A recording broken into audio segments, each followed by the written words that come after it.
Vamos a dar inicio a este importante evento convocado exclusivamente por el Comité Impulsor. Queremos darle el saludo cordial a todos ustedes que están acá presentes, a los ponentes también, al doctor Wilfredo Robles, señor economista Martín Guerra y a la compañera Magdalena Jorge Vega.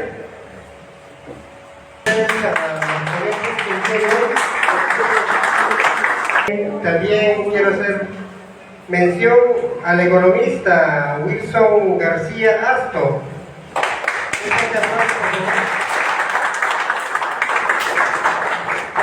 Bien, compañeros, compatriotas todos, la compañera Carmen también quisiera un fuerte aplauso, por favor.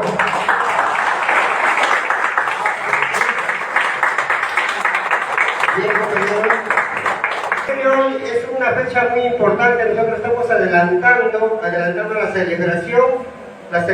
celebración a la clase trabajadora, a la clase obrera, a la clase proletariada internacional. No debemos olvidar esa lucha que realizaron los compañeros de otras naciones y en nuestra nación también, por conquistar los derechos que hasta el día de hoy se han logrado, pero son parte de los derechos. Ustedes saben que en el sistema capitalista, el capitalista siempre busca sacarle la vuelta a la ley para robarle al trabajador parte de su trabajo, parte de su ganancia, ¿no? de lo que le corresponde.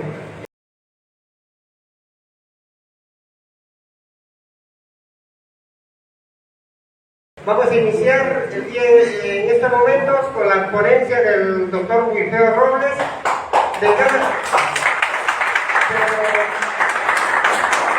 Quisiera hacer mención también que cada ponente va a tener una participación de 15 minutos.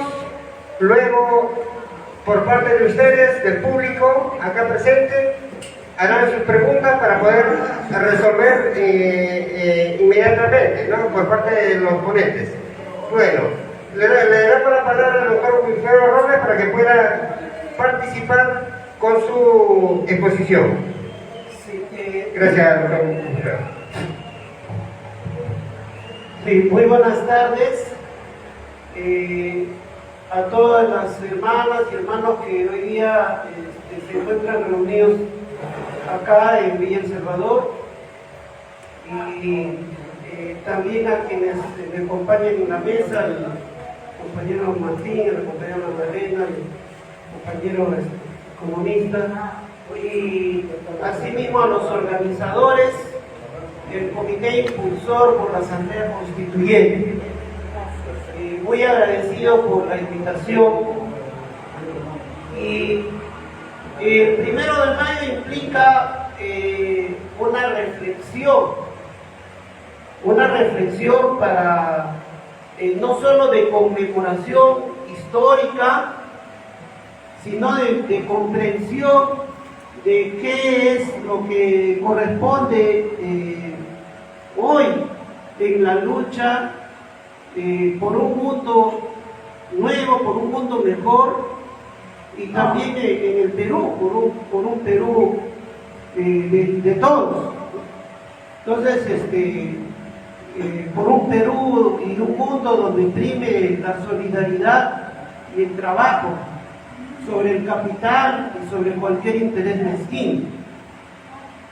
Entonces, tenemos que ser precisos en que el 1 de mayo se origina en la lucha contra el capitalismo. Es decir, el 1 de mayo se origina porque los obreros modernos que pasan a ser la mano de obra para las grandes maquinarias industriales que se habían inventado en el siglo XIX y que los sometieron a una tremenda explotación, no aceptaron esas condiciones de explotación y se van a dar diversas jornadas. Entonces el 1 de mayo aparece como un episodio o una circunstancia de la lucha contra el capitalismo. Es por excelencia el día de la lucha del trabajo contra el capital. Y además, esa lucha ha seguido y es producto de ello, producto de la lucha de los obreros, aparece la huelga como forma de lucha, aparece la asociación sindical, aparecen los pliegos de reclamos, y todo eso va a lograr la clase obrera, los trabajadores van a lograr que se reconozca en las constituciones, sobre todo de inicios del siglo XX. Entonces se va a pasar a lo que se denominó el constitucionalismo social. Si bien lo van a reconocer en las constituciones, por ejemplo, la Constitución de Querétaro, México, 1917, la Constitución de Weimar, en 1919 en Alemania. Claro, lo reconocen, pero luego que estos habían hecho una matanza contra los obreros, entre ellos Rosa Luxemburgo y Karl Liebknecht, ¿no?, representantes de la clase obrera.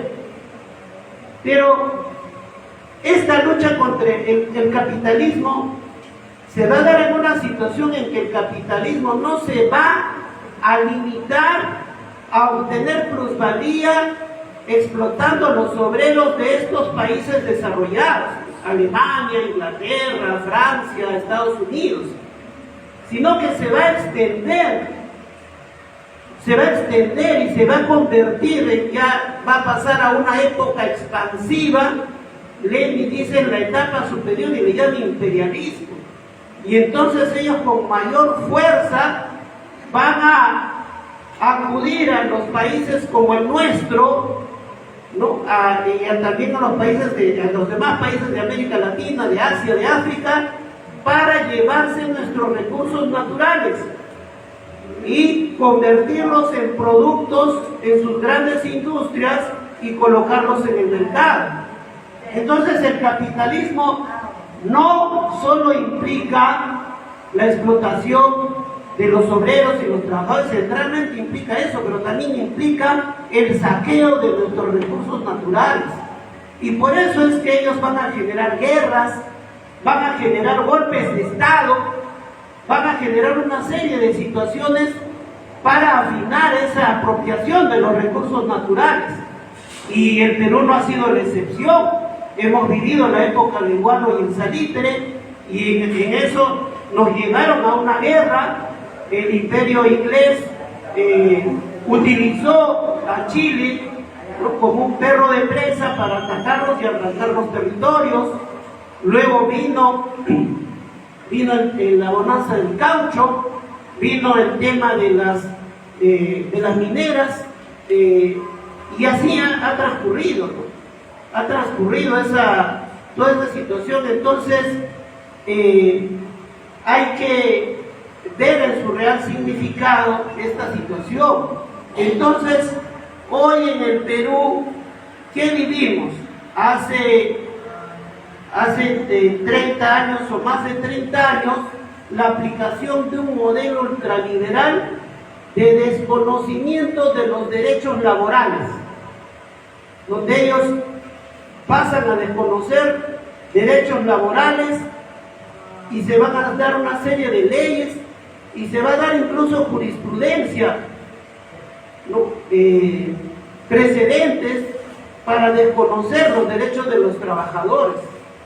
Pero a la par que se explota a la clase trabajadora también en el Perú, lo que y se legisla y se administra justicia, muchas veces yendo contra los derechos de los trabajadores, y si se sindicalizan los criminalizan, ¿no? Así es. Acá entre el público y acá en la mesa tenemos ejemplos vivientes, y está la compañera Magdalena. Entonces, precisamente los conocemos de que los criminalizan, ¿no? O sea, ya no hay derecho ni a expresar tu rechazo a esa explotación, ¿no? Te detienen, te llevan a la fiscalía, piden prisión preventiva, etc. Y a la par también de esta criminalización que se viene dando en las últimas 2 o 3 décadas, esta década también, se va a criminalizar también a todos aquellos que defienden su tierra frente a la expansión de la minería. Ahí está Conga, Tía María, ¿no? El Baguazo, todos los que defienden la tierra, ¿no? Mariátegui decía que el problema solo vamos a poder resolver el problema devolviendo la tierra a sus verdaderos propietarios. Entonces el problema de la tierra está ligado al problema de la nación. Y si no hay una reivindicación de la tierra y de la nación, no va a poder haber un proyecto socialista en el Perú. Entonces, toda esta situación ha llevado en las últimas décadas a criminalizar a los obreros, a los trabajadores por sindicalizarse y a los hermanos en el campo por defender las tierras de sus comunidades o sus propias parcelas. Entonces, eso es lo que enfrentamos el capitalismo, pero en todo este camino, la clase obrera y los pueblos han tenido quienes han podido sistematizar, resumir sus ideas, establecer un programa de lucha, un proyecto. Y en este caso, en el Perú, le tocó a la Mauta José Carlos Mariátegui. Entonces, él ha planteado un camino y ha hecho mucho. No solo él se ha dedicado a teorizar, ¿no? O no solo él se dedicaba a repasar libros, extrajo de la realidad y de su mismo contacto con la clase obrera, con el campesinado, y con el campesinado mismo, extrajo la realidad que va a volcar en sus obras. Hace 2 semanas, el premio Nobel de Uchurajay, ¿no? Lo conocen, ¿no? El conde de Uchurajay, ¿no? El duque de Uchurajay, no sé qué título nobiliario tiene en España ese sujeto. Se atrevió a decir de que José Carlos Mariátegui nunca había conocido a un indígena. Dice, nunca vio a un indio en su vida, dice. Porque él nunca pudo salir de Lima. O sea, nos quieren blanquear a José Carlos Mariátegui, ¿no? Cuando él tiene un apellido muy autóctono y nativo, que es La Chira, ¿no? Un apellido tayán, y de hecho su abuelo, don José del Carmen La Chira, era un tayán neto, como dijo algún historiador, ¿no? Al discípulo también de nuestra Mauta. Entonces, claro, o sea, que nunca se habría visto él al espejo, está equivocado, ¿no? Y es más, José Carlos Mariátegui tenía, porque eso es lo que siempre nos han querido presentar, ¿no? Que José Carlos Mariátegui era pues solamente libresco, no solamente pues en la biblioteca leyendo, no. Él tenía en su casa una sala, y en esa sala tenía su máquina de escribir en un rincón, un ángulo de la casa, y nosotros, el ángulo que estaba al frente de esa sala le llamaba el rincón rojo, y los otros 2 rincones eran como salitas de espera. Y en ese rincón rojo, él todos los días se reunía con compañeros obreros textiles, con estudiantes de San Marcos, con hermanos que venían del campo, que venían de Puno, que venían de Cusco, que venían de Apurímac. De ahí extraían la realidad para hacer sus obras. Él no se dedicó a hacer un tema bibliográfico, ¿no? O sea, no fue un bibliografista, ¿no? No fue un ratón de biblioteca simplemente, fue un hombre teórico y práctico. Y eso es lo que dio su obra. Entonces, es por eso que consideramos que es el maestro del proletariado peruano, el maestro del pueblo peruano, el que le ha señalado un camino y el que ha dejado tareas pendientes de cumplir. Y bueno, pues, Mariátegui Hoy, y es ineludible hablar de esta situación que el 1 de mayo, Mariátegui plantea en los 7 ensayos que en los movimientos regionales se había llegado hasta el punto de plantear reivindicaciones económicas. Decía, todavía no han llegado a plantear reivindicaciones políticas. Pero, claro, en el Perú ha habido varios intentos de concretar la participación política. Varios intentos han habido, ¿no? De la izquierda, que bueno, no vamos a hacer un balance de la izquierda, pero sí, pues, sobre todo después del largo gobierno militar, han habido intentos, ¿no? Se recordarán la Izquierda Unida y así, hasta hace pocos años. Pero, ¿cuándo se concretó la participación política del pueblo realmente? Se concreta en 2021 y se concreta en la persona del compañero Pedro Castillo Terrones. O sea, un elemento no partidarizado, ¿no? Un elemento campesino, rural, maestro rural, va a ser llevado al gobierno precisamente por los no organizados, por los que están cansados, hartos, desengañados de las centrales sindicales, de las ONGs y de los conocidos partidos de izquierda, ¿no? Y bueno, pues lo van a rodear, decían que era para apoyarlo, pero el 7 de diciembre, junto con los fascistas, estos partidos de la izquierda, en todo caso de la izquierda criolla, ¿no? De la izquierda del sistema, van a terminar cortándole la cabeza, defenestrándolo y apresándolo. Entonces, eso es lo que hemos visto. ¿Qué tiene que ver esto con la lucha contra el capitalismo? Porque ese golpe que lo perpetraron los congresistas, claro, los de derecha tenían que hacerlo, pero los que dijeron que era de izquierda votaron para sacar a Pedro Castillo, ¿no? Para cumplir una consigna de Estados Unidos, ¿no? Porque quien ha dispuesto, quien ha ordenado, quien ha autorizado ese golpe es Estados Unidos. Y pueden poner miles de pretextos, no sé si todavía, pero lo recordamos pues como hermanos que antes estaban en la lucha, y bueno, pues votaron por ello, ¿no? Y bueno, disfrazaron un golpe de Estado, un golpe militar, congresal, mediático, y que acertadamente por ahí hubo un reportaje sobre este hecho en un canal mexicano, dijeron que el golpe de litio. Precisamente el trasfondo de ese golpe de Estado ha sido el litio, los yacimientos de litio, el tema y otros temas geoeconómicos de interés del gigante gringo, ¿no?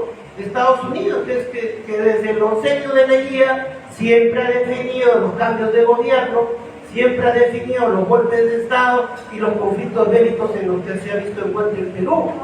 Entonces, hoy este 1 de mayo implica, porque luchar contra el capitalismo, luchar por un mundo mejor, por un Perú nuevo, es apoyar las luchas de nuestros hermanos obreros, ¿no? Como el caso del sindicato de las hermanas obreras municipales que representa acá hoy la compañera Magdalena, que han sido despedidos masivamente, y asimismo apoyar la lucha contra la dictadura, porque la dictadura precisamente ha sido puesta para arrasar con derechos laborales, derechos económicos, sociales.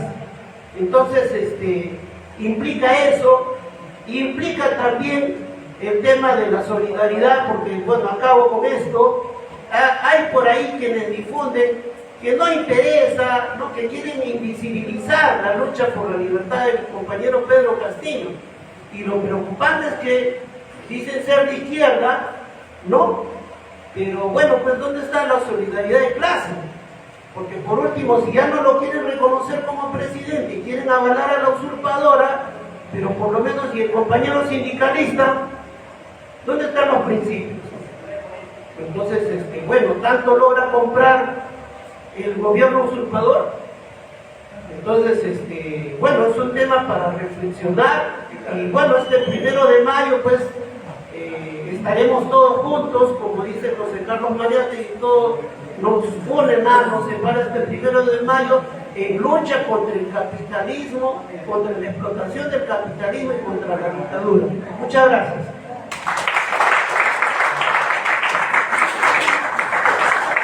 Gracias, doctor Wilfredo Robles. Es cierto, el pensamiento de José Carlos Mariátegui está hoy más vigente, hoy más que nunca está vigente. Por ejemplo, el pensamiento que decía revolución auténtica, sin calco ni copia. Estamos en ese proceso. Por eso justamente las organizaciones sociales estamos luchando permanentemente por recuperar la patria, que está en manos de los neoliberales, de la corrupción, de las mafias que han tomado el poder. Quiero saludar también al compañero Martín Guerra, sociólogo y catedrático, que está acá presente, va a tomar la palabra, va a tomar su exposición. Un fuerte aplauso, por favor, de parte del compañero Martín Guerra. Muy buenas noches. Queremos saludar y agradecer primero que nada al Comité Impulsor por la Asamblea Constituyente del Sur. Muchas gracias por estar aquí, además en Villa El Salvador, un distrito combativo de larga data de lucha. Fuertes palmas para ustedes.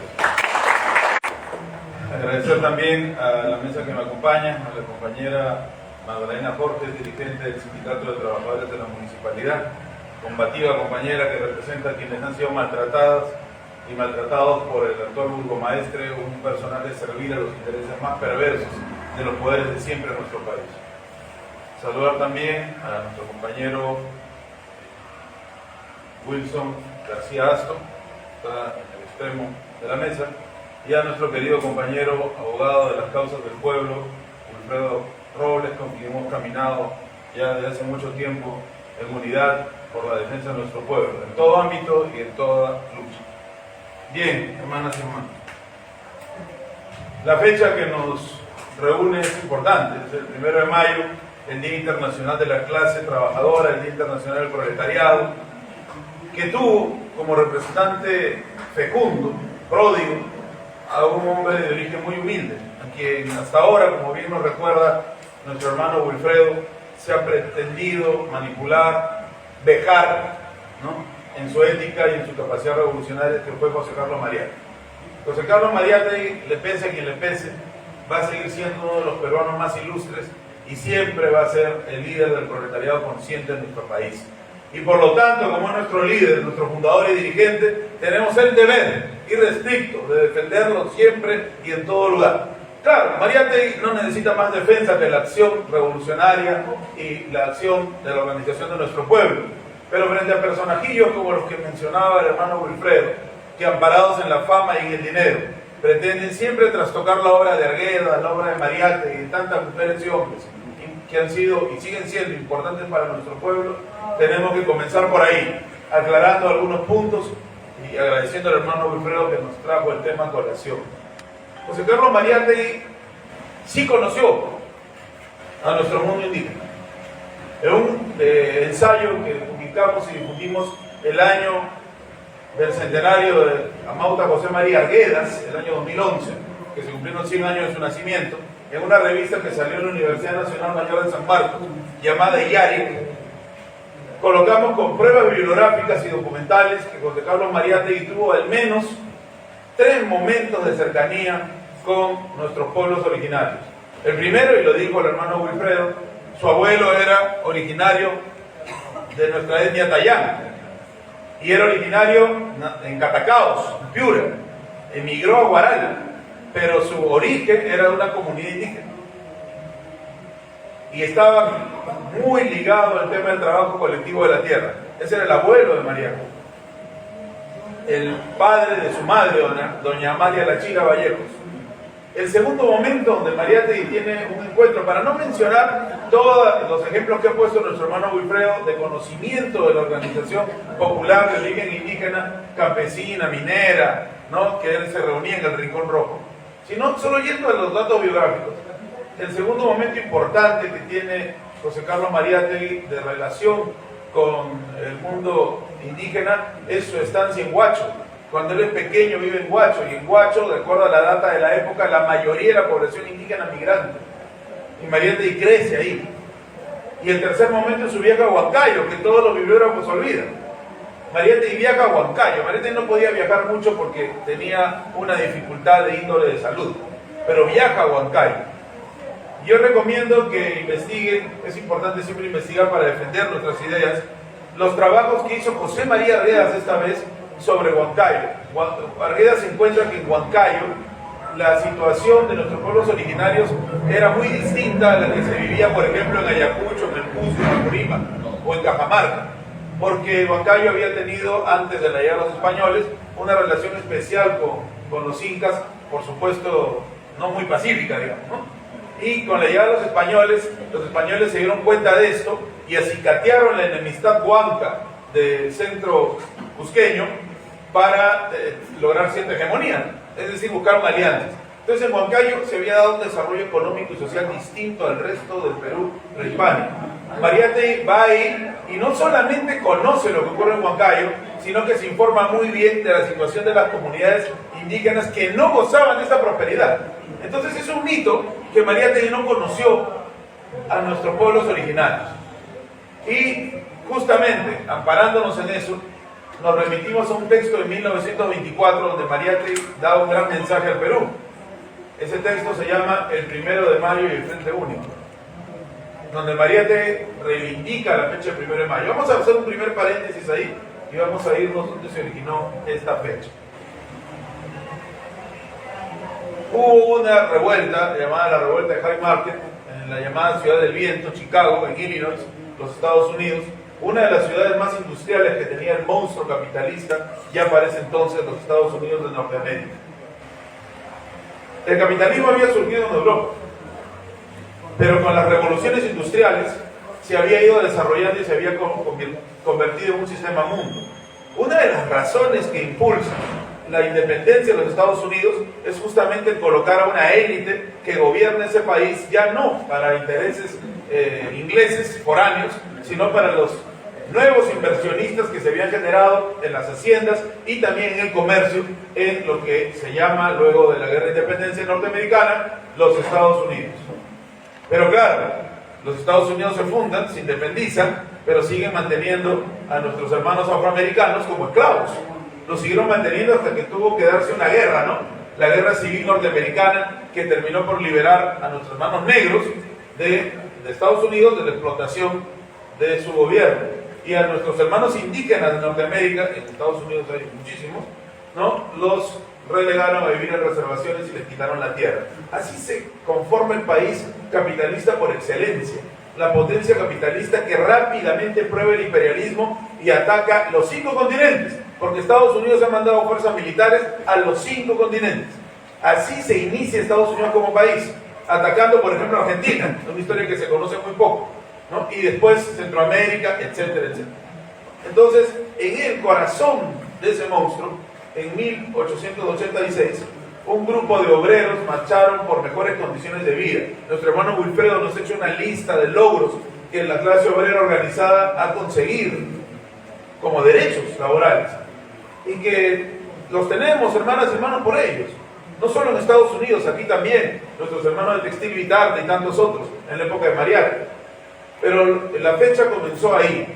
Un 1 de mayo al 4 de mayo la gente marchó, protestó. Y atención con esto, para deslegitimar la lucha, usaron explosiones para decir que había sido la clase obrera la que atacaba a la policía y la clase obrera la que, lo que siempre dicen, se atacaba a sí misma. La clase obrera se atacaba a sí misma. Entonces logran con esto, un espectáculo dantesco de muchos muertos y una represión brutal, arrestar a nuestros hermanos mártires de Chicago y a 8 de ellos los someten a un juicio terrible que burló toda la legalidad y 5 de ellos fueron condenados a muerte. Uno de nuestros mártires decidió suicidarse con un petardo de dinamita en la boca para no ser ejecutado, para impedir que los esbirros del capitalismo tomaran su cuerpo como trofeo. Los otros 3 fueron condenados a cadenas tremendas, ¿no? Entre ellas la cadena perpetua. Como esto se había iniciado el 1 de mayo, 3 años después, en 1889, en el primer congreso que va a tener la Segunda Internacional de los Trabajadores, de los 10 que va a tener, bueno, 9 combativos y el último ya en bancarrota, ya había surgido la Revolución Rusa, 1920. En el congreso de 1889 en París se decide, producto de la votación de los trabajadores y las trabajadoras organizadas, celebrar, conmemorar el 1 de mayo de cada año como el Día Internacional de la Clase Proletaria. Ese día es una conmemoración, es un día de combate y es un día orgánico. ¿Por qué decimos que es un día orgánico? Porque no pertenece a aquellos que dicen feliz día del trabajo, a aquellos que felicitan la actividad. Ustedes lo saben porque trabajan, ¿no? Y siempre llega el 1 de mayo y todo el mundo dice, ya se va a dar el día del trabajo. No, no celebramos el trabajo. Los seres humanos somos seres vivos, sociales. Celebramos a quienes generan el trabajo y producen riqueza, a las trabajadoras y los trabajadores. Eso de que el trabajo dignifica es una frase bonita. Pero el trabajo, como llega caminando por la puerta y nos toca y dice, soy el trabajo, utilízame, no es así. Son las trabajadoras y los trabajadores los que transforman la materia, los que crean los productos que todos usamos, los que construyen las casas donde vivimos, los que permiten que tengamos agua y luz. ¿Y cómo se les paga?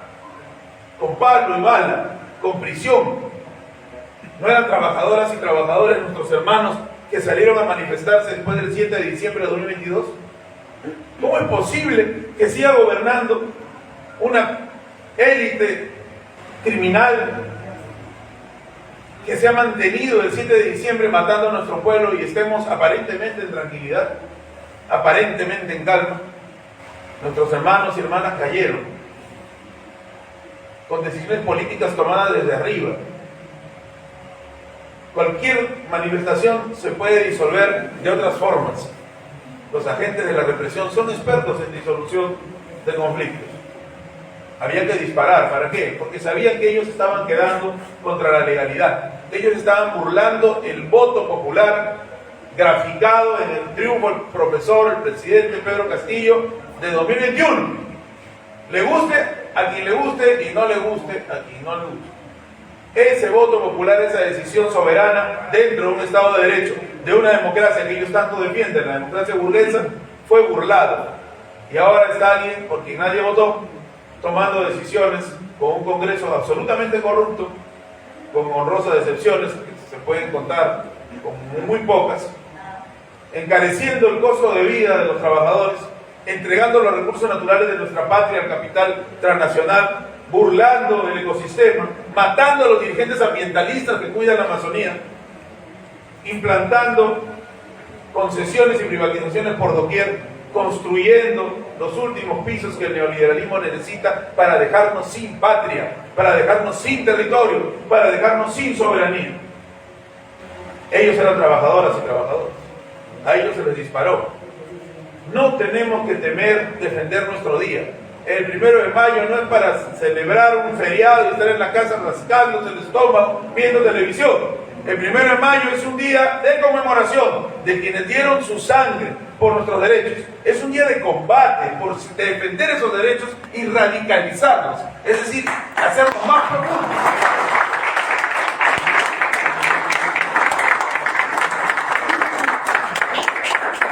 Y es un día orgánico, compañeras y compañeros, porque nos pertenece a los trabajadores, al pueblo progresista. Si quieren llamarle izquierda, a la izquierda combativa, porque hay mucha izquierda que se dice izquierda y termina sirviendo a los intereses de la derecha, ¿no?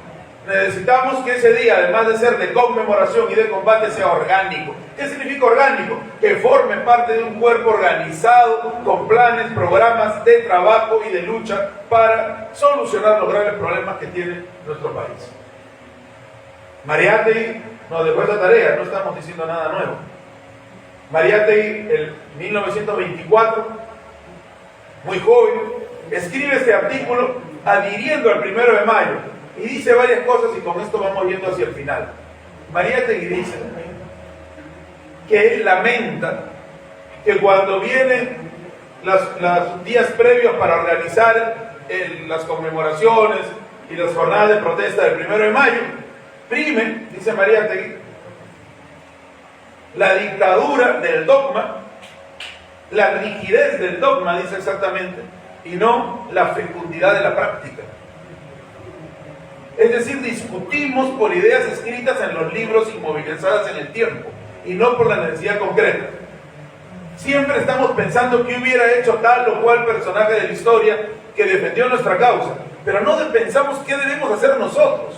Es como si fuéramos eternos hijos pequeños de padres y madres que le han dado todo en la historia. ¿Cuándo vamos a crecer? No pueden nuestros padres fundadores solucionar ya fallecidos lo que nosotros tenemos que hacer. Los libros está bien, sirven muy bien, son la base de la escuela política que todos debemos tener, pero ¿y la decisión propia? La elaboración propia, ¿dónde queda? Otra frase que Mariátegui coloca en ese texto y que es genial es que él señala que la labor de los trabajadores organizados es combatir contra el orden social existente y sus instituciones. Sin embargo, se nos viene a decir que no tenemos que combatir contra un gobierno corrupto, que no tenemos que alzar la voz contra una dictadura que ha burlado todo el Estado de Derecho, que no tenemos que defender la libertad de un igual a nosotros, el profesor Pedro Castillo. El profesor Castillo es un igual a nosotros, porque proviene del Perú más humilde, del Perú más profundo. Y si hemos perdido la capacidad de indignarnos por lo que le ocurre ilegal e ilegítimamente a un igual a nosotros, entonces somos nada, hermanos y hermanas. Ya no servimos, ya no hay norte para nosotros, porque nosotros tenemos que tener la capacidad de indignarnos por cualquier burla que se cometa contra cualquier humilde del mundo, sea donde sea, y sea como sea, aunque no piense igual a nosotros. Pero nosotros defendemos grandes ideas, grandes principios, grandes valores. Y por eso salió la gente a manifestarse el 7 de diciembre y luego del 2023, después del golpe de Estado. Es golpe de Estado, ¿qué se llama dictadura. No disfracemos el tema. No es un gobierno con características autocráticas, eso es una fraseología para no decir que no quiero opinar al respecto. Ya saben ustedes quiénes dicen eso, ¿no? Eso es una dictadura que burló el Estado de Derecho. Y se viene el 1 de mayo. El 1 de mayo tiene que ser un día de medir fuerzas. Tiene que ser un día de decirle a la dictadura: aquí está la clase obrera, aquí están los trabajadores.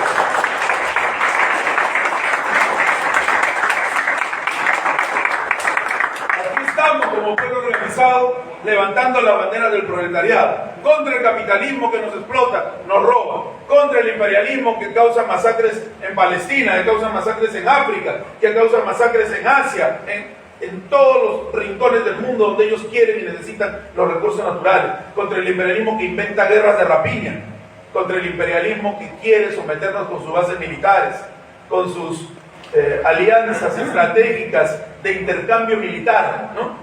Contra ese imperialismo marchamos los trabajadores marchamos por un gobierno futuro del pueblo.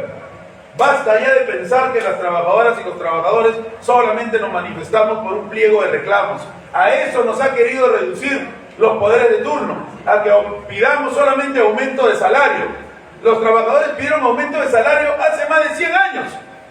Ahora ya no es solo aumento de salario, ahora es construir el mundo que queremos para nuestros hijos y nuestros nietos.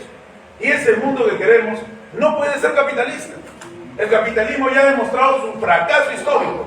El capitalismo solo lleva miseria. Un ejemplo, recientemente, triste para los peruanos. ¿Acaso no olvidamos que somos el 6º país en fallecidos por el COVID-19? El 6º país.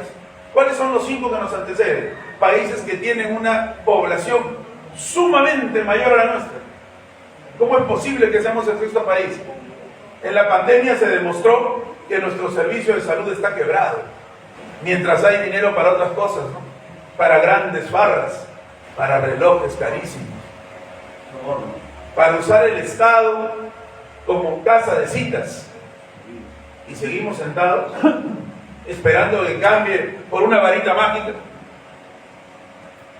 Eso es triste. No nos olvidemos de eso. El capitalismo ya no da seguridad social. El capitalismo no da educación para todos. El capitalismo saquea recursos, lleva guerras, vende armas. Las industrias que más venden en el mundo son la industria armamentística y la industria farmacéutica, inventando males Y vendiendo armas ellos llevan miseria a todos los rincones. Los trabajadores de las viejas épocas luchaban por aumento de salario, que era lo concreto, y por un mundo mejor, que era el futuro. Nosotros vamos a hacer menos, más de 100 años después, nosotros tenemos que hacer más. Estamos convocados, hermanas y hermanos, a grandes jornadas. Villa El Salvador se hizo con lucha y con sacrificio. Nosotros tenemos que seguir esa herencia histórica y construir un Perú para todas y para todos, que sea lo mejor que dejemos como herencia histórica. ¡Que viva el Día Internacional del Proletariado! ¡Que viva la clase trabajadora! ¡Que viva el Perú! ¡Que viva!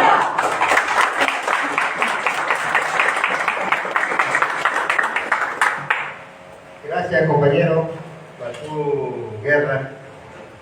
Bueno, para continuar, queremos presentarle al compañero Wilson García Asto, economista. Él también va a dar su exposición al respecto del Día Internacional de la Clase Proletariada. Compañero. Buenas noches ya, compañeros, compatriotas ciudadanos. Es un gusto particular estar entre ustedes porque es la primera vez que vengo al Villa El Salvador a enseñarles algunas ideas sobre economía. En realidad soy ingeniero de sistemas, pero me gustan mucho los temas económicos. Sobre todo con este público conocedor de nuestra realidad nacional, sabiendo la historia del Perú, que ha visto nacer grandes hombres como Mariátegui, que no solamente es el maestro, ¿no?, del proletariado. Yo lo considero el verdadero fundador de la República Peruana. Porque es Mariátegui el que nos enseña lo que es el Perú. Antes era una historia mal contada, mal escrita por esa clase que siempre se aprovechó del pueblo peruano. Es Mariátegui quien nos dice cómo es el Perú. Y gracias a sus enseñanzas, el pueblo está construyendo su propia historia. Desde que Mariátegui enseñó, él es el fundador de la República Peruana. Si acá nació Mariátegui, Abraham Valdelomar, César Vallejo, quiere decir que esta tierra son de hombres inteligentes. Un poquito de economía, ya sabemos la problemática que nos aqueja, una crisis generalizada. La República salió con un titular bastante preocupante: el 70% de la clase trabajadora no llega a fin de mes, no le alcanza. 70%. ¿Cuál es la solución a nuestro problema? La solución a nuestro problema, ¿no?, es establecer una economía popular con mercado. Una economía popular con mercado es una oposición al neoliberalismo y una alternativa al socialismo tradicional, el Estado de Derecho y la democracia, para no salirnos de ese esquema. Porque esas son las reglas de juego que imperan en el país. Y dentro de esa regla de juego del Estado de Derecho y de democracia, nosotros como hombres inteligentes tenemos que diseñar y construir algo que nos saque de esta crisis. Se puede hacer, ¿verdad? Lógico, se puede hacer. Sin violentar el Estado de Derecho y la democracia. Se puede hacer. La economía popular con mercado, compañeros, ¿ya? La economía popular con mercado reconoce la importancia del mercado. El mercado es un lugar de intercambio de mercancías, de servicios, que va a perdurar hasta el fin de la humanidad. Apareció en la antigüedad y va a seguir en el futuro. Eso no es propietario de nadie. El mercado existe como tal, con sus reglas y sus leyes. Pero para que ese mercado no se convierta en un instrumento dictador, tal y como ahora lo es, con la oferta y la demanda, necesitamos un Estado que lo regule. Un Estado que establezca reglas claras para la inclusión social y la justicia social. Eso es lo que necesitamos. Ustedes dirán, ¿pero quién hace eso? ¿No? Un ejemplo, la renegociación de los contratos. ¿Qué país hace renegociación de los contratos? ¿Lo hace Bolivia? ¿Sí o no? ¿Ecuador? ¿Argentina? ¿Lo hace sí o no? Me dicen que no, lo saco aquí, para que expliquen. Se hace renegociación de contratos. Se hace. En Estados Unidos también hace renegociación de contratos. Ecuador, Bolivia, Argentina, Qatar, tanto que sueñan con Qatar, ¿no? El país más rico, hace renegociación de contratos. ¿Con renegociar contratos se cae la economía? No. ¿De quién lo hace esa renegociación de contrato? Del Estado. El Estado hace renegociación de contratos. ¿Sí? ¿Por qué el Estado tiene que regular el mercado? ¿Ya? Porque el mercado ahorita solamente opera las empresas transnacionales a su libre albedrío. Cuando salió la Constitución del 93, había un terrorismo que espantaba las inversiones, atacaba a las empresas, hacía daño al empresariado. Entonces Fujimori dijo, no te vayas, quédate, te voy a dar todas las condiciones que tú quieres, ¿no? Y el empresario dijo, pero yo no confío en ti, tú has dado un golpe de Estado. Entonces Fujimori dijo, mira, te voy a dar todas las garantías posibles, voy a hacer una ley donde ese contrato no se pueda romper. Y le escribieron en la Constitución, ¿verdad? Pero ya no hay terrorismo, ya no hay violencia. Entonces, ¿por qué necesitamos que esas empresas transnacionales tengan todos esos beneficios? Esas empresas transnacionales han convertido el mercado en una dictadura. Entonces, necesitamos liberar el mercado. ¿Para qué? Para que no solamente las empresas transnacionales, sino las empresas del Estado, las cooperativas, las asociaciones de trabajadores que participen en el mercado. Una cooperativa tiene que necesariamente hacer contratos con el Estado. Una asociación de trabajadores, donde estamos todos, ¿no? Las pymes, también hagan un contrato con el Estado, pero unificadas, no como ahora, cada uno con su empresita. No, así no. Tenemos que cooperativizarnos. Tenemos que asociarnos para crear grandes grupos económicos, para poder participar en el comercio, en las finanzas, en los servicios, en la producción.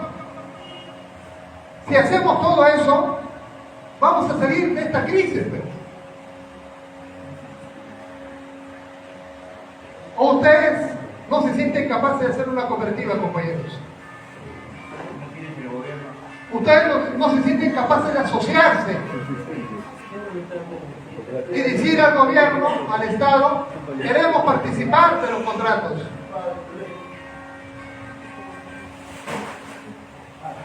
Hace poco, un ejemplo, en el mercado modelo de Santa Anita, el dueño es el municipio y a los mayoristas les alquilan esos puestos. Entonces vino un compañero y dijo, ¿por qué no lograron un alquiler de 30 años? Y los mayoristas se rieron. No, ¿cómo va a ser eso? ¿Pero por qué? Si a la empresa transnacional, a la empresa extranjera le dan contrato de 20, 30 años. ¿Y por qué no lograr lo mismo con los mayoristas, que son también empresas nacionales? Se peleó, se luchó dentro de la democracia, el Estado de Derecho, dentro de la Constitución, y se logró que los mayoristas del mercado modelo de Santa Rita tengan contratos de alquiler por 30 años. ¿Es justo, sí o no? ¿Es correcto, no? ¿Se puede? Bien, compañeros. Para terminar, la reducción de la pobreza está por establecer una economía popular del mercado. Sí se puede hacer, haciendo que el Estado regule el mercado, que le dé esas facultades, que el Estado administre y maneje empresas. Algunos dirán, pero el Estado nacionaliza. No vamos a nacionalizar nada, porque las empresas son libres de hacer. Las empresas son libres de hacer. Nosotros no necesitamos nacionalizar ninguna empresa, porque el Estado puede crear sus propias empresas para competir. Por ejemplo, en las finanzas, ¿por qué no dejan que el Banco de la Nación otorgue créditos al público? Ahorita no lo puede hacer, solamente los trabajadores estatales que trabajan en el Estado. Pero ¿por qué no al público general? Petroperú, ¿por qué no puede tener su cadena de grifos como antes lo tenía? ¿Por qué no puede explorar, refinar y comercializar como antes? ¿Por qué le prohíben? La Constitución. Y los grandes transnacionales no lo van a permitir. Entonces, compañeros, por este 1 de mayo hemos movido algunas ideas y ya sabemos qué hacer. Gracias.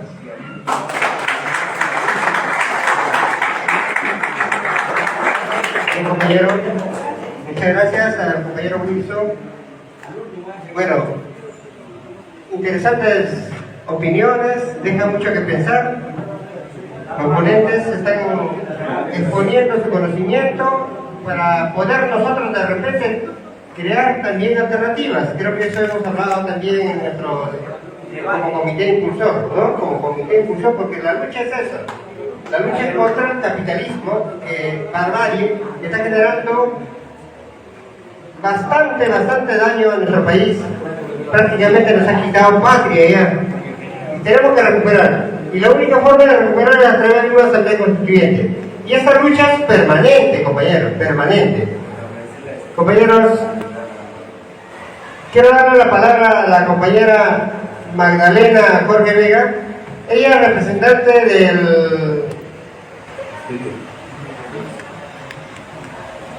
Ella es trabajadora de la municipalidad, ¿verdad? Del Sindicato de Trabajadores de la Municipalidad de Lima.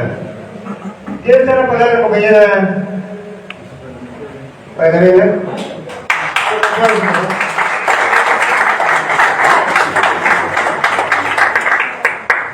Hola compañeros, ante todos ustedes buenas noches. También saludar a la mesa, compañeros que ya se presentaron, nos están acompañando también el día de hoy. Bueno, gracias por la invitación también. Es la primera vez que vengo a una exposición entre compañeros acá en Villa El Salvador, pues un distrito que tiene mucha historia de lucha, ¿no? Y creo que vamos a continuar luchando por los derechos que nos corresponden, tanto civiles y laborales. Bueno,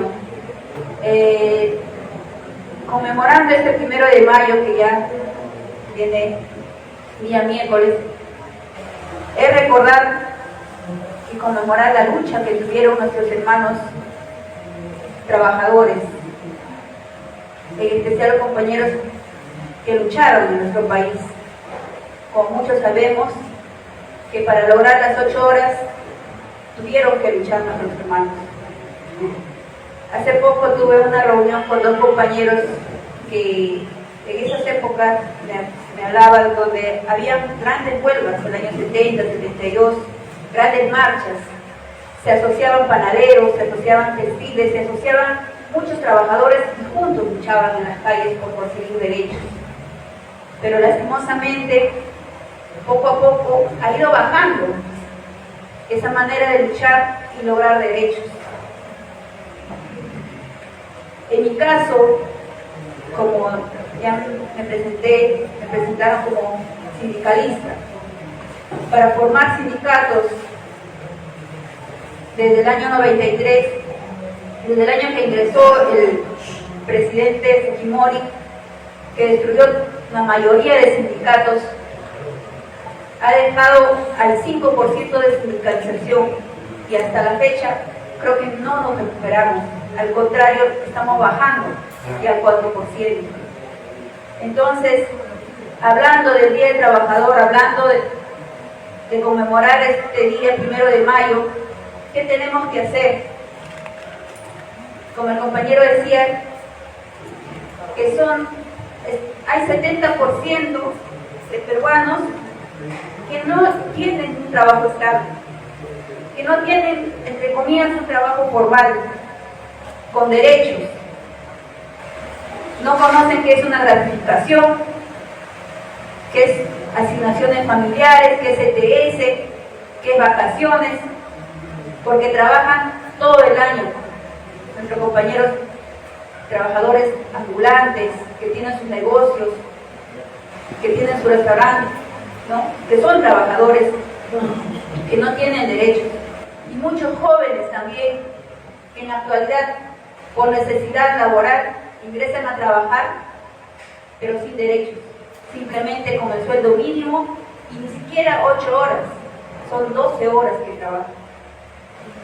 Y a nuestros jóvenes universitarios que buscan trabajo para poder solventar sus gastos, que le llaman el part-time, muchas grandes empresas transnacionales los contratan para explotarlos, con un sueldo miserable de 300 soles o 400 soles, sin ningún derecho. Entonces, frente a todo ello, compañero, incluso el mismo Estado contrata a los trabajadores como locadores de servicios o como terceros, que igual no tienen derecho a nada, no tienen uniforme, no tienen ni siquiera seguridad social, no le dan herramientas de trabajo. Muchos de ellos tienen que hacer una y mil maneras, incluso comprarse sus propios uniformes, sus propias herramientas de trabajo para llevar a cabo su trabajo del mes y puedan recibir sus remuneraciones. Ni siquiera existen en planillas. Entonces, todas esas necesidades que pasan nuestros hermanos, ¿cómo se puede lograr cambiar formando sindicatos? Pero lastimosamente, en las grandes empresas no te permiten formar sindicatos. Hace poco salió la noticia que en Latina formaron su sindicato, todos los trabajadores fuera. Y así pasa en muchas empresas. Forman su sindicato los dirigentes afuera. O apenas se enteran que están hablando de sindicatos, los sacan. Porque a las empresas no les gusta que los trabajadores se asocien, se formen, se organicen para poder exigir sus derechos. Simplemente quieren explotar a los trabajadores y llevarse todas las riquezas, todas las ganancias. Porque cuando existe un sindicato, tienen que exigir que se cumpla todos los derechos. Tienen que, como dice el sindicato, equilibra, ¿no? En una empresa el trabajo, ¿no? Los derechos. Entonces, por eso es necesario luchar nuevamente porque se respeten los derechos que se ha ganado. Ya no se está respetando, como le digo, las 8 horas. ¿Qué está pasando? Que entre comillas te suben a 12 horas, aduciendo que vas a ganar más, pero estás perdiendo un derecho.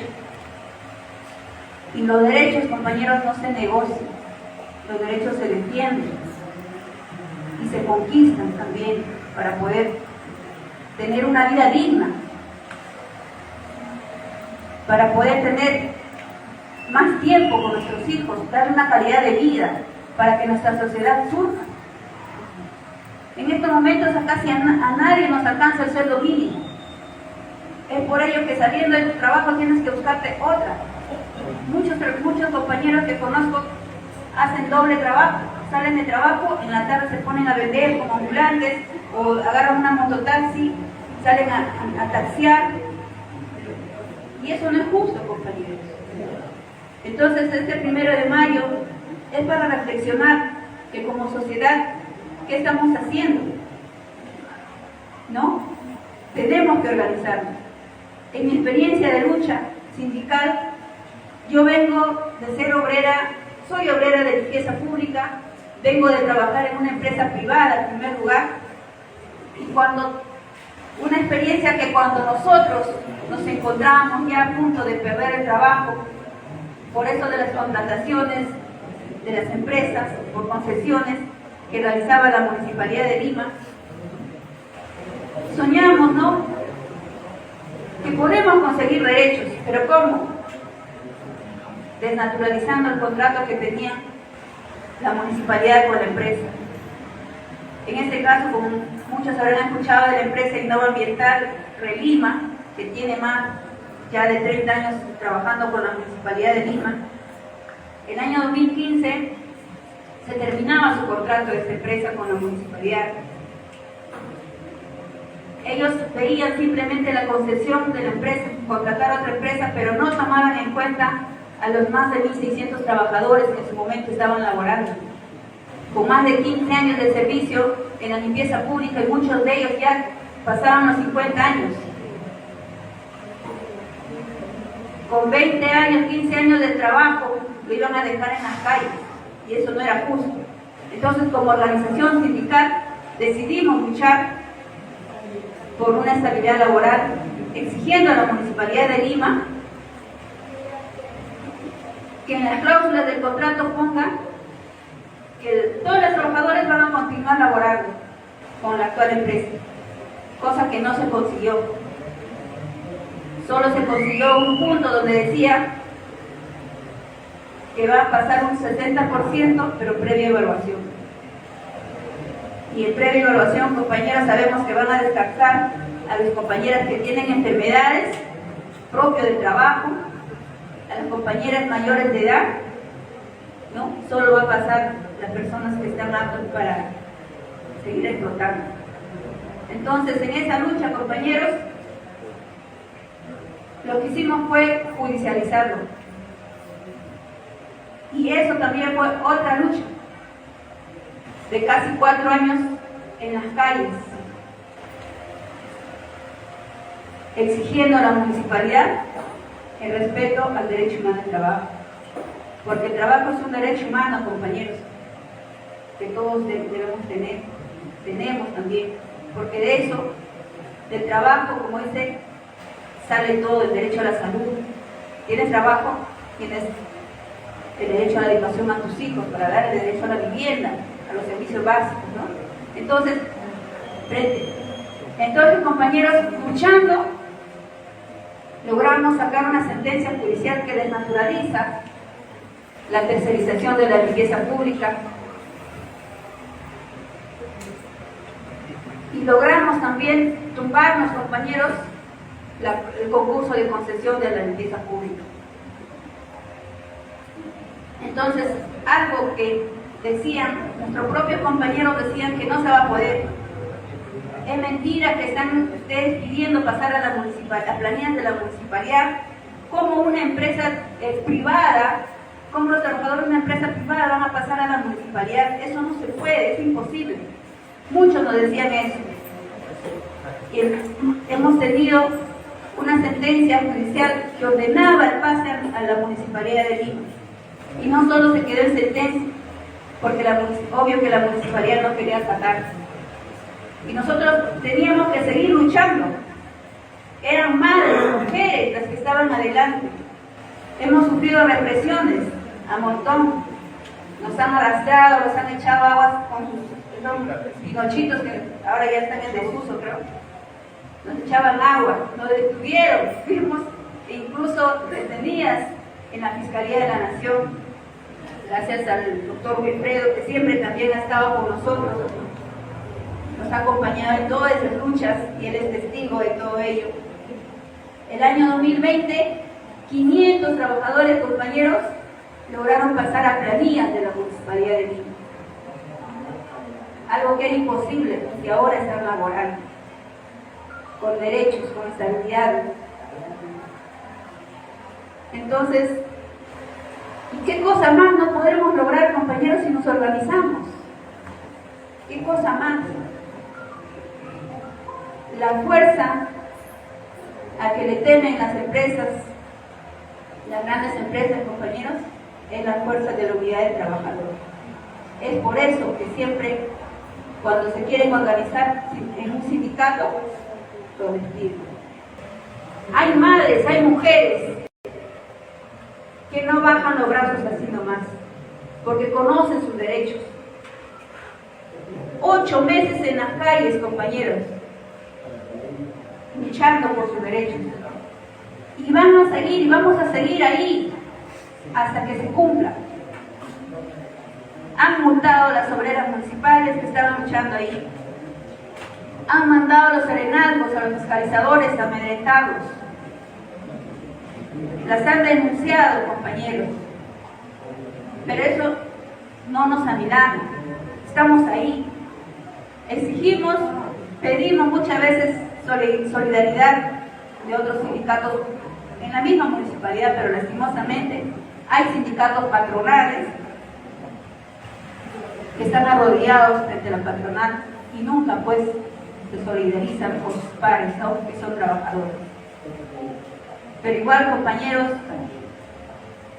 esperemos que se cumpla esta medida cautelar, que se cumpla este mandato judicial de reposición y logramos regresar nuevamente a la Municipalidad de Lima a seguir laborando, sobre todo nuestras compañeras que tienen más de 55 años, más de 60 años. Tocando también para el 1 de mayo una marcha nacional, compañeros. ¡Viva el Día del Trabajador! ¡Viva! ¡Viva el 1 de mayo! ¡Viva! ¡Viva la clase trabajadora! ¡Viva! Gracias.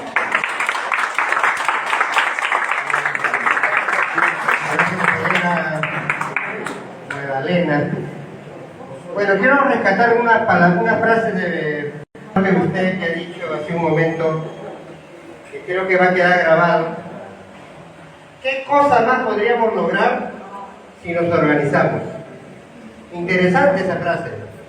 También quiero rescatar la opinión del compañero, del ingeniero economista, que lo presenté como economista, pero es ingeniero de sistemas, lo estoy diciendo. Bueno, organizarnos, teniendo en cuenta que más del 75% de trabajadores somos informales. Somos informales. Solamente creo que un 20% son formales. Pertenecen a los sindicatos, ¿no? Si yo les pido acá que levanten la mano, ¿cuántos son formales? ¿Cuántos son informales? ¿Se dan cuenta?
escuché que en el Perú estamos en democracia y en Estado de Derecho, lo cual yo estoy en desacuerdo total. Desde 1821 en el Perú nunca hemos tenido democracia, el gobierno nunca ha gobernado. Y el Estado de Derecho lo tienen las grandes transnacionales, no el pueblo. Entonces, y también escuché que dijo suficiente con la economía popular de mercado y para qué nacionalizar. Pero si nosotros sabemos de que en el Plan Cóndor, cuando Velasco y los demás presidentes de Sudamérica nacionalizaron lo que era de propiedad de las transnacionales, como acá Velasco nacionalizó la IPC de la familia Rockefeller, entonces la familia Rockefeller organizó el Plan Cóndor número 1 y así en toda Sudamérica recuperó todas esas empresas que le habían recuperado a nosotros los pueblos. Entonces, nosotros hablamos de los títeres, estoy observando que acá la mayoría habla de los títeres, de Dina, de los congresistas y todo el aparato estatal. ¿Y hasta cuándo? ¿Para qué hablar de los títeres? ¿Por qué no hablamos de los titiriteros? Si logramos sacar a los títeres del aparato estatal peruano, de las grandes jefaturas, entonces las transnacionales del gobierno norteamericano y Lisa Kena, la embajadora actual, no tendría títeres a quienes le obedezcan. Entonces, ¿cuál es mi punto de vista? La idea no es solamente medidas de luchas reivindicativas, salariales. La idea de trabajadores que el obrero de la ciudad y del campo gobierne. Que nosotros debemos ser dueños de los medios de producción. Ese oro de Yanacocha es de todo el Perú. ¿Qué sería si nosotros lo refinamos, industrializamos? Tendríamos un gran presupuesto público. Vamos a empezar con las preguntas. Ustedes, camaradas, ¿qué significan los capiales? Una distinción con la pequeña burguesía que debería proletarializarse. ¿Qué significa el empirismo? El problema de las izquierdas en nuestro país va a ser una remembranza histórica de la humanidad por conciencia de la humanidad. El tema de fondo, la otra es sin liberación económica, no hay liberación ideológica, lógicamente. ¿Por qué, por ejemplo, la clase sindical, sobre todo las cúpulas, o la clase sindical o la clase formal de los sindicatos del país, no han asumido pues una lucha contra la dictadura ni un encabezado? No, al contrario, muchas de las dirigencias, estoy hablando de las dirigencias, no de las bases, se ha dedicado más bien a burocratizar las luchas, a crear otros espacios y a dividirnos, cuando deberían pues haber asumido una posición más clara de liderazgo frente a esta situación que afecta lo principal, ¿no? Si no hay un país mejor para la clase obrera, o sea, si hay una dictadura, ¿cómo van a garantizar sus derechos, ¿no? Pero todos, ¿cuál es la causa de esto? Hay sindicatos que ya se han movilizado, ¿cuál es la situación de la clase obrera en el Perú? ¿Y qué es lo que significa hacerlo? Porque nosotros conocemos muchos espacios que estamos aquí en la lucha ya durante varios años y hemos estado en la coyuntura de estos últimos, por lo menos este año de dictadura que ya estamos allá en pie de lucha. Hemos visto pues cómo los sindicatos han hecho un costado y cómo los grupos o los hermanos y hermanas que han venido de provincias, de las regiones, han liderado, ¿no? Y los sindicatos en las marchas han estado un momento solamente, horas, 2 horas, y después chao, ¿no?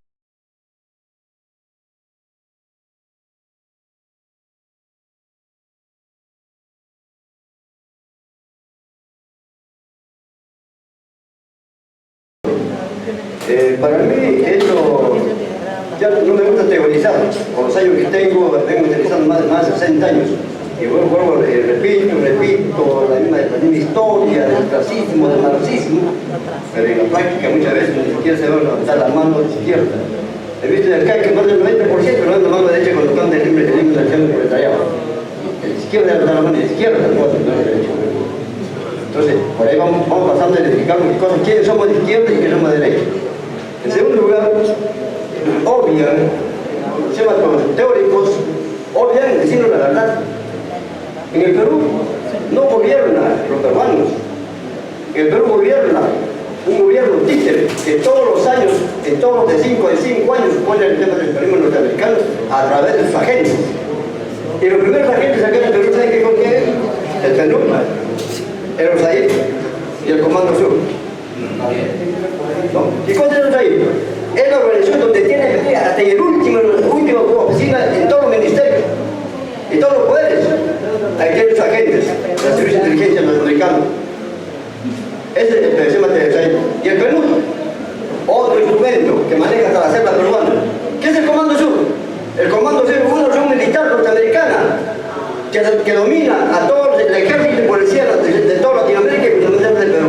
Ahora, bueno, quería específicamente preguntar al sociólogo, ¿por qué nosotros entre izquierdas nos peleamos?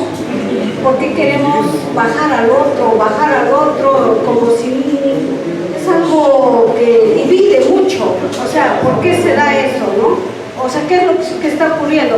Como si que el mundo ya se va a acabar, algo así es lo que está pasando. ¿Por qué le quitamos protagonismo al otro, le bajamos al otro? Eso es todo. Gracias. Compañeros, agradecer también a la mesa y a los asistentes. Acá una pregunta concreta, ya no quiero repetir lo que están repitiendo. Parece que son grandes conocedores, está bien, por felicito.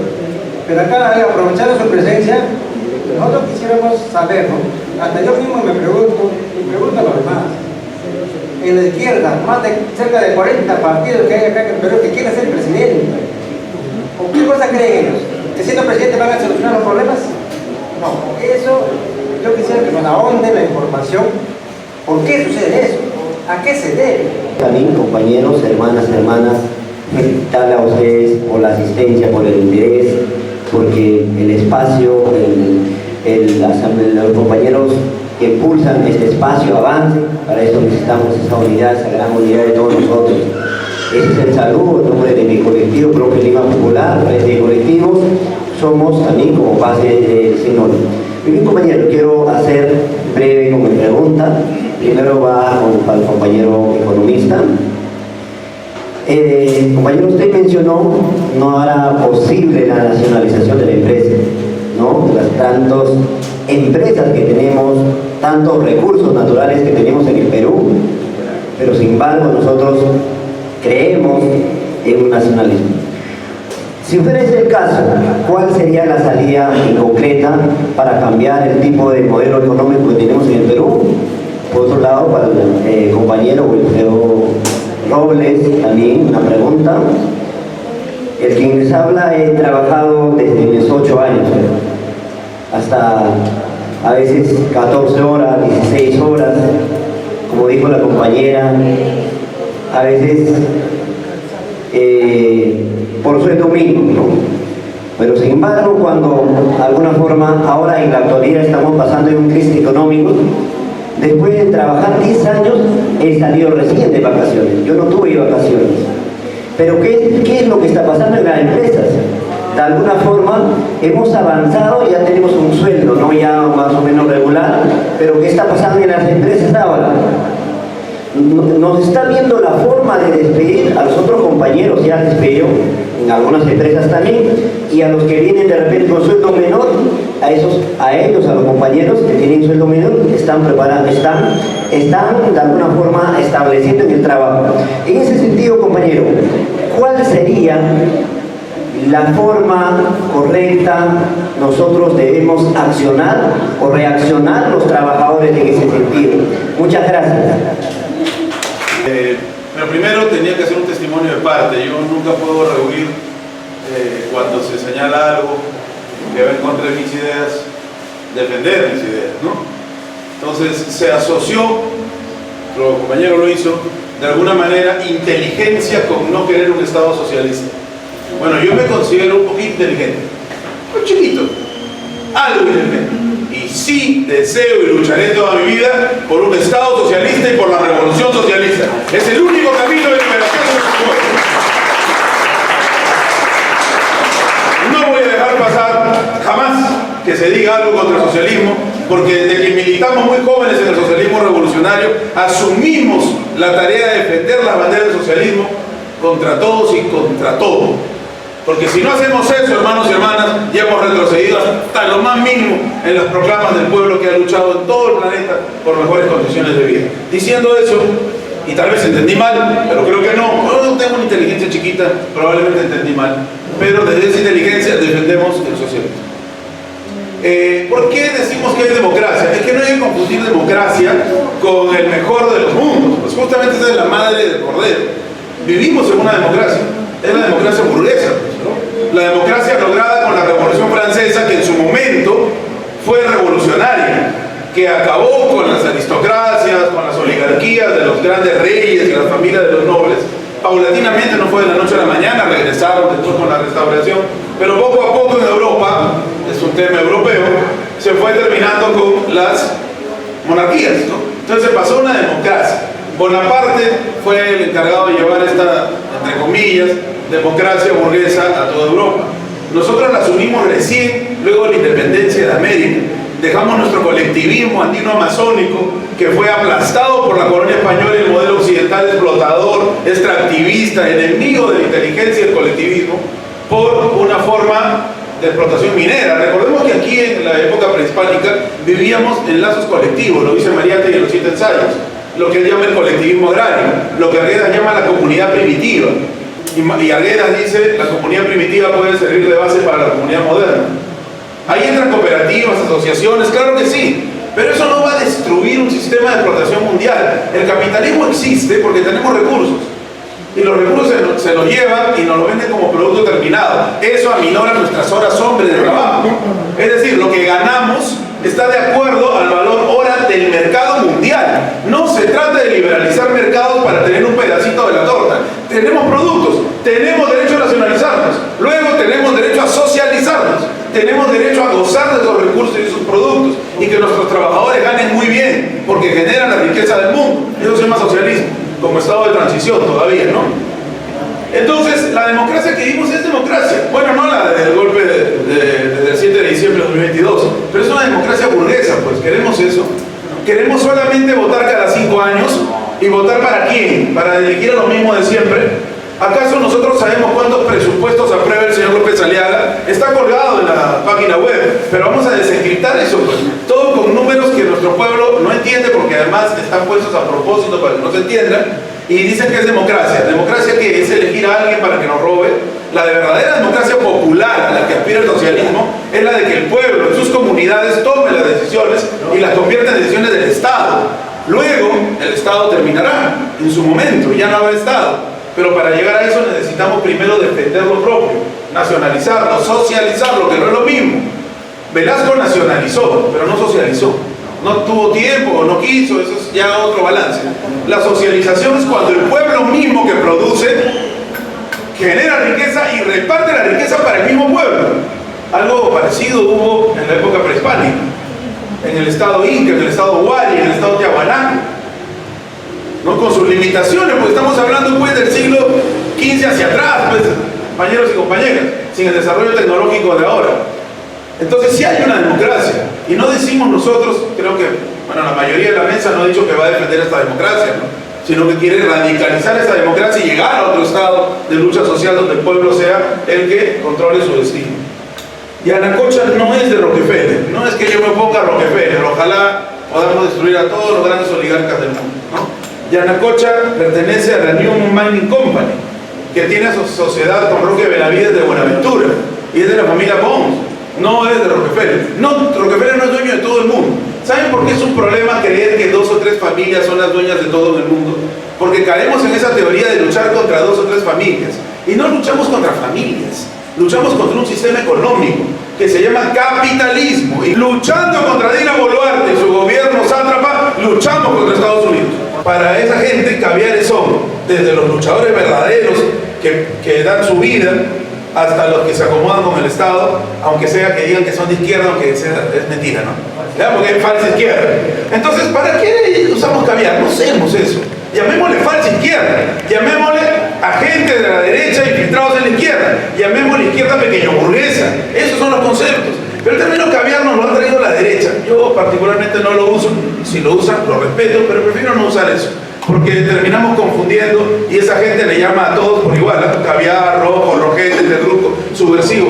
Esos apelativos, como miembros del pueblo, no podemos usarlos. El pueblo no insulta. ¿Ya? El pueblo no denigra, el pueblo entrega dignidad a quien le da un golpe. ¿Qué es el economicismo entonces? Es solo luchar por eso. Pero nuestra compañera que está en la mesa dijo cuántas cosas lograríamos, fue su última frase. ¿Cuántas cosas lograríamos si hemos logrado reponer a 500 y colocarlos en planilla? ¿Cuántas cosas lograríamos si nos organizáramos más? No hablaba ella de derechos solamente laborales o pensionarios, hablaba de transformación de la humanidad. Entonces, ¿qué es el economicismo? El economicismo es cuando los sindicatos se acostumbran solo a luchar por migajas económicas. Migajas justas, sí, pero tienen un techo, pues. Cuando los sindicatos se plantean la unidad sindical, la alianza sindical, ¿por qué los sindicatos solo salen para sus temas y no salen a apoyar a otros sindicatos? Hay que salir. Ellos dicen, no, si me van a ver me despiden. Por el contrario, si los sindicatos salen a apoyar toda lucha político-social, las empresarias van a tener miedo, no van a poder despedir a todos de todas las fábricas, pues, hermanos y hermanas, de todos los trabajos. No van a poder hacerlo. Nos hemos comido el cuento del miedo al despido. El despido universal es imposible. Tenemos que seguir manifestándonos, no solamente por lo que le ocurre a otros sindicatos, sino por lo que ocurre en el país y lo que ocurre en el mundo.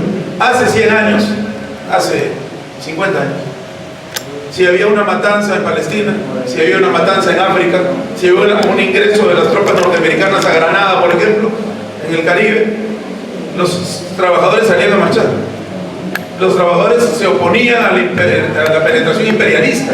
Los trabajadores tenían conciencia de clase, solidaridad de clase. Hemos perdido eso. Recuperemos este evento de manifestación de que la gente quiere ser solidaria. Podemos disentir, tal vez muchas de las cosas que les he dicho no les gustan a todos y a todas. Está bien. Está bien, cuando seamos una unánime academia, como decía María Tegui, será muy aburrido. Todos pensaremos exactamente igual, que feo es eso. Es interesante disentir, pero un compañero preguntó, o una compañera preguntó, ¿por qué nos insultamos entre nosotros? ¿Por qué todos tenemos ganas de, por ahí dijeron también, la penúltima intervención y la última intervención, ¿por qué queremos todos ser presidentes, todos gobernar, todos los partidos que hay en la izquierda quieren llegar al poder? ¿Por qué nos atacamos entre nosotros? Es una gran pregunta. En el texto de 1924, y concluyo con esto, que les hacía referencia en mi primera intervención, María Tegui dice, ¿no? Imagínense, en 1924, ¿hace cuántos años? Exactamente 100. María Tegui dice que cuando se están dando las conmemoraciones previas, perdón, las reuniones previas a la conmemoración del 1 de mayo, se comienza la pelea. Yo quiero poner mi bandera primero, tú eres traidor, tú eres revisionista, tú eres reformista. ¿Ha cambiado eso? No ha cambiado. Seguimos atacándonos unos a otros. ¿Es correcto criticar una actitud que consideramos desviada, traidora, mal planeada? Es correcto. Pero hay cosas que nos deberían unificar, creo yo. O sea, la defensa del Estado de Derecho creo que unificaría a toda la izquierda. Pues no, parece que no. Porque hay quienes quieren permanecer en el Congreso cobrando sus sueldos y quieren permanecer con sus trabajos en los viceministerios y direcciones. Hablando de sindicalismo clasista, pues hablamos de sindicatos formados por gente de nuestra clase, la clase obrera, que son empleados, por ejemplo, los sindicatos del Congreso, como que refieren con su sindicato. Es muy diferente el actuar de ellos a comparación de un sindicato, por ejemplo, de obreros, en este caso de municipales o de empresas privadas, ¿no? De textiles. Es muy distinta, ¿no? Entonces, hablando de sindicalismo clasista, a mi parecer, pues, es sindicatos con gente del pueblo. Y ahora, ¿por qué los sindicatos no asumieron la lucha contra el gobierno? Hay sindicatos, compañeros, que sí estuvieron ahí, estuvieron en las marchas. Pero no se pueden quedar mucho tiempo por lo mismo de trabajo, porque ellos tienen que marcar ingreso y salida, tienen horarios laborales. Y eso a veces muchos lo retienen, ¿no? Tienes ganas de seguir, de ir a las luchas, pero lastimosamente en ese horario estás trabajando.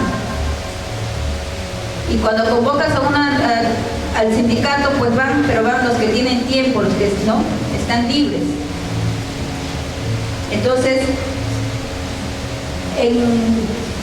en estas, por ejemplo, en muchas marchas como sindicato nosotros hemos estado ahí.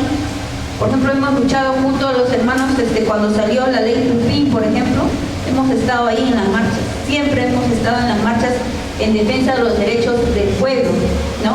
También hemos estado en estas marchas cuando hubo el tema de la ocupación de la señora Dina, también hemos estado, pero lastimosamente no hubo la fuerza de la clase trabajadora, de la clase obrera ahí presente, pero también por sus propios intereses, compañeros, porque lastimosamente los que nos representan en realidad los sindicatos, los que nos representan las centrales, no salieron como debieron ser, ¿no? Entonces, también, compañeros, es por falta de concientización también a los trabajadores. Acá, para que un sindicato salga, los afiliados a un sindicato tienen que estar conscientes de qué es, ¿no? A qué están saliendo a marchar o para qué es importante marchar. La compañera dice, ¿por qué entre nosotros de izquierda nos peleamos? Siempre, lastimosamente, hay líderes que tienen intereses personales. Y siempre, por ejemplo, ahorita en estos momentos ya se acerca el 2026 y ya se están empezando a pelear. Ya se están empezando a boicotear. Simplemente quieren asumir el poder, pero no quieren asumir la responsabilidad de luchar para poder sacar ese país adelante, ¿no? El compañero preguntaba la estabilidad laboral.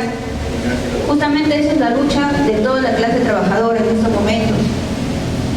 Luchar por una estabilidad laboral, luchar por los derechos laborales, por la negociación colectiva, la libertad sindical. Y en muchas empresas lo que están haciendo es eso, despedir a los trabajadores estables y contratar a terceros. Y contra eso también tenemos que luchar porque ya nos están, como dice, aplastando. Por ejemplo, compañeros, ustedes recordarán que han muerto, por ejemplo, unos hermanos en el incendio que hubo en Nicolini, 2 jóvenes. ¿En qué situación precaria estaban luchando? Han fallecido. Hay 2 jóvenes que han muerto también en estas grandes empresas de comida rápida, electrocutados. Hace poco también murieron 3 trabajadores cuando hubo la explosión en la fábrica de papitas light. ¿Quiénes han dicho algo, compañeros? Muchas veces las organizaciones sindicales no levantan eso, ¿no? Si ahí nomás estamos en defecto, compañeros, imagínense que se van a hacer cargo, van a levantar también su voz contra lo que está pasando en el gobierno. Una fecha donde van a salir los trabajadores, donde también van a salir, que me puede pasar algo. Entonces, eso nos ha reprimido, lastimosamente, al pueblo a salir a las calles. Pero aún así, compañeros, hace poco la compañera acaba de cantar, ¿no? A nosotros la muerte no nos da miedo, compañeros. Si nosotros vamos a salir a las calles, tenemos que levantar nuestra voz, compañeros, porque si vamos a seguir sumisos, arrodillados, por más que queremos mejorar, por más que queremos la revolución, no va a pasar. Porque para eso sí se necesita gente valiente. Voy a tratar de referirme a ellos y partiendo también de aclarar, porque un compañero dijo que acá en esta mesa están los teóricos, que yo sepa no, ninguno, creo que no, yo, bueno, y bueno, mucho menos la compañera Magdalena, a quien tuve el honor de conocer precisamente a raíz de una medida de lucha que ella lo ha contado muy sucintamente, o sea, la lucha de las obreras municipales contra diversas gestiones. Yo la conocí en la época de la gestión de Castañeda Locio, y para dar a conocer y posesionar su plataforma de lucha, la compañera se tuvo que encadenar en la red del Congreso y la llevaron ahí entre 20 policías a rastras allá a la fiscalía. Entonces, ahí es donde tuvimos que acudir, ¿no? En medio de ese contexto. Y bueno, yo me siento muy honrado como de todos los hermanas que en ese contexto de lucha algo hemos podido contribuir, ¿no? Porque finalmente la cuestión legal hasta en el tema de derechos laborales resulta complementaria. No es solamente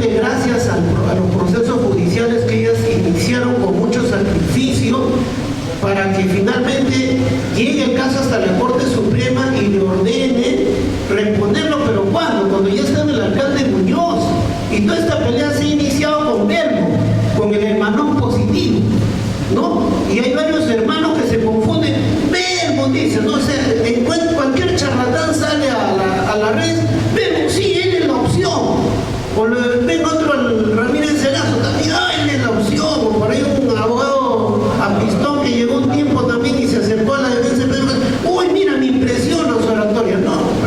No nos llevemos por las palabras, sino por la práctica. Entonces con el hermano positivo se inició el drama de las compañeras, y con Muñoz recién vino el tema de la reposición y tuvieron que hacer medidas de presión, de fuerza, ¿no? Y bueno, entonces esa ha sido la historia. Y ahí, sobre la interrogante del sindicalismo clasista, yo quisiera un poco complementar lo que refirió Magdalena. El sindicalismo clasista es el sindicalismo que se guía por principios, ¿no? Por ejemplo, uno de ellos es el centralismo democrático, es decir, la minoría se subordina a la mayoría. Se practica la crítica y la autocrítica, la solidaridad de clase, la independencia, ¿no? El sindicato tiene que tener independencia, o sea, no puede venir un partido a manejar el sindicato como si fuera un apéndice. Siempre hemos estado, de las pocas cosas que he podido aprender en todo este tiempo, no. O sea, y eso erradamente, muchas veces los partidos lo han practicado. No, o sea, el sindicato yo soy dueño del sindicato, voy a hegemonizar y pone sus militantes y que no. El sindicato es la expresión más genuina de lo que es un frente único, porque va a representar, así sea el trabajador, el obrero, sea católico, evangélico, ateo, etcétera, e incluso de repente también hay, ¿no? Como hoy ha surgido una discrepancia en torno al socialismo, también de repente es un trabajador que no le convence el socialismo, pero igual el sindicato lo va a representar porque tiene derechos. Y el sindicalismo clasista también se garantiza sobre todo por lealtad a la clase proletaria. Entonces, ahí viene esta situación, lo que está diciendo la compañera. Yo incluso, otra compañera me cuenta, ¿no? O sea, ahora los gringos nos han traído de moda el término bullying, ¿no? Bullying, cuando les conviene, ¿no? Pero eso, por ejemplo, lo practican, o sea, la patronal no solo genera sindicatos amarillos, sindicatos patronales le llaman, ¿no? Entonces, lo que han generado ahora es generar ahí sindicatos amarillos o volverlos a amarillarlos a otros que aparentemente eran sindicatos. Y esos incluso insultaban a las compañeras, desafíliate de ahí. Para que se desafile, pásate a mi sindicato, o ya no estés en ningún sindicato. Y ahí ha corrido dinero sucio. El sindicalismo clasista nunca se mancha con dinero de la patronal. Ese es el sindicalismo clasista. Y claro, siempre son pocos, porque es difícil mantenerse en principios, ¿no? Siempre son pocos, pero ganamos pues en moral, ¿no? Entonces, eso es el sindicalismo clasista. Y para mí, el sindicalismo clasista hoy, en esta mesa, para mí está representado por Magdalena y por su sindicato. Entonces, bueno, en fin, y estas tácticas de hostilidad no tienen que ver con lo que se refiere, por ejemplo, algún compañero dijo lo del caviar, ¿no? Históricamente lo ha explicado Martín, pero también, claro, en nuestro pueblo hay gente que dice, esos caviares, ¿no? Traidores, lo meten su ONG, o yo a veces he llegado, compañeros, a las regiones para ver algunos temas, ¿no? Estamos comentando con el doctor o con Robles, y la pregunta de cómo hay compañeros que lo tienen muy claro, disculpe, usted es una ONG. No, compañero, tengo mi DNI celeste, no más. Entonces está fácil. Entonces, pero ¿por qué? En el fondo expresa el repudio precisamente a una izquierda pequeña o burguesa que hace convertir en mediano y también y apunta para grande, ¿no? Entonces vienen los financiamientos de USAID y etcétera, ¿no? Y claro, ¿no? O sea, la emoción, como dice el compañero, dice, ya mejor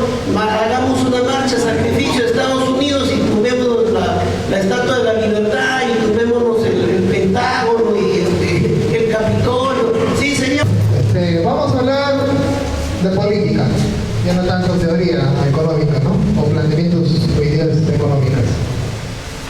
La primera pregunta que me da ganas de contestar es ¿qué son los caviares? ¿En verdad ustedes no saben qué son los caviares o sí lo saben? Dicen que son de izquierda, pero son de la derecha. Exacto. Dicen que son de izquierda, pero defienden a la derecha. Están financiados.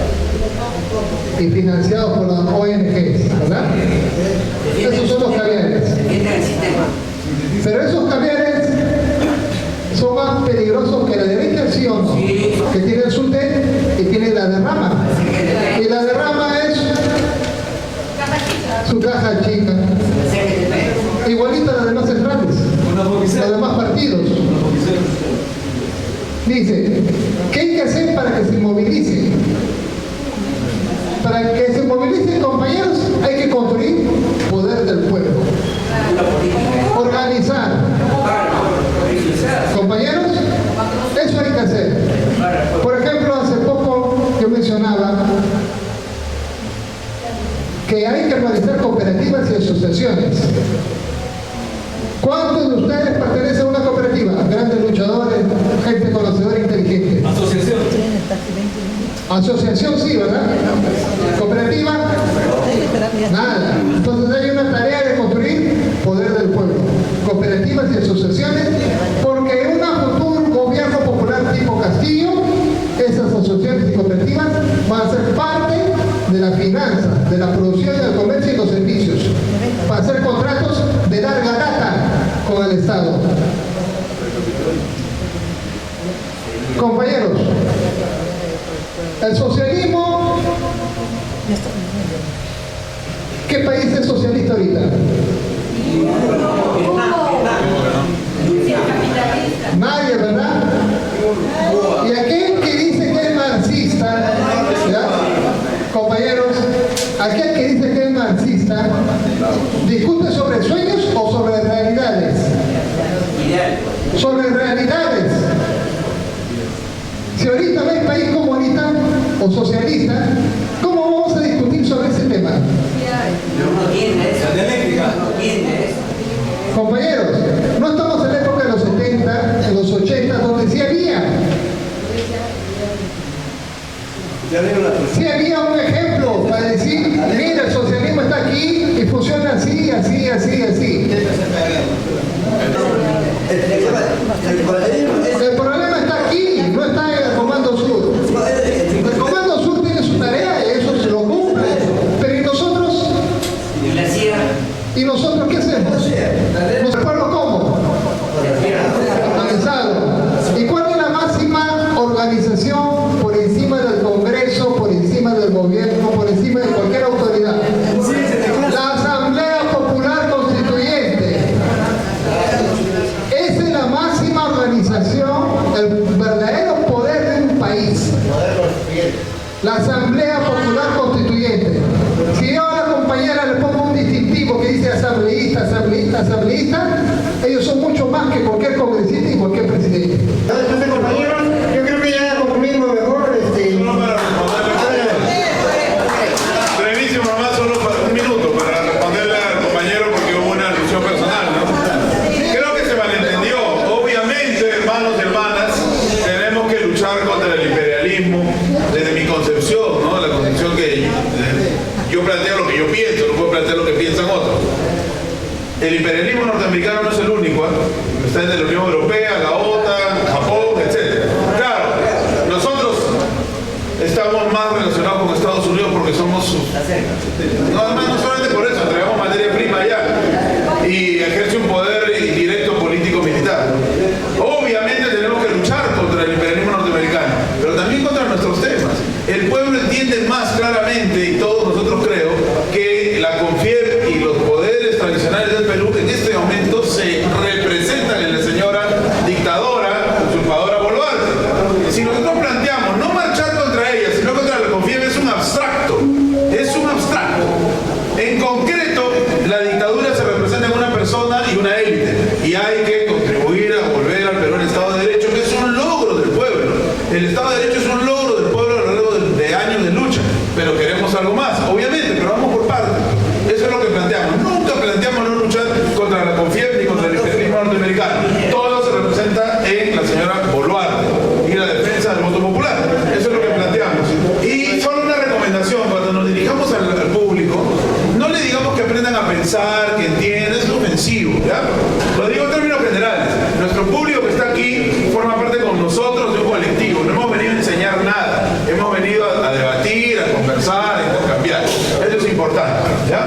Y los que habían